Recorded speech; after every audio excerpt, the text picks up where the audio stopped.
Aeroportga ketishimizga 7 soatgina vaqtim qolgan. Bu degani mana chamadonnim taxt va naqd bo'lish kerak, lekin hali chamadonni ochib ko'rish uyda tursin, hech narsa solinmagan. Har yili hayit ayyomlarida juda ham ko'p somsa, Napoleon chuchora zakazlar olaman. Bu yil ham o'zi ham ketvoman demasdan bir tele zakaz olaman. 3 kun tinmasdan harakat qilib, klientlarga zakazlarni tayyorlab berdim. Chamadonimga qarashga umuman vaqtim bo'lgan yo'q.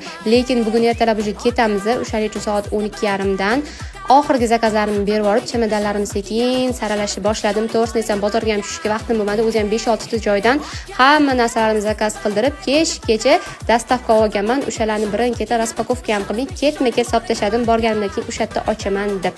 Hamma chamadonlarimni yig'ishtirib, bolalarimni kiyimini tayyor qilganimdan keyin Arafa kuni osh qilishim daji esimdan chiqib qoldi, ishim ko'pligi uchun uyalganimdan noxat sho'riklarni chiroyli qilib qaynatib qo'ydim. Hayit choyida issiqni yeb olishadi deb. Keyin qarasam, o'sha namoz payti ham bo'lib qopti. Hammani uyg'otdim, farzandlarimni kiyintirib namozga jo'natdim.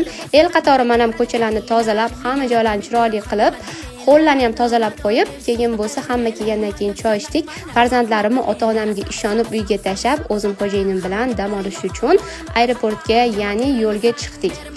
Xo'jayinimning tug'ilgan kunlari uchun nima olishni o'ylab oxiri chet davlatiga dam olish uchun sayohatga bilet sovg'a qildim. Bu xo'jayinimning ozgina jahllarini chiqardi ishlari ko'pligi uchun, lekin mayli, men xafa bo'lmasin, bilet kuymasin deb oxiri men bilan ketdilar.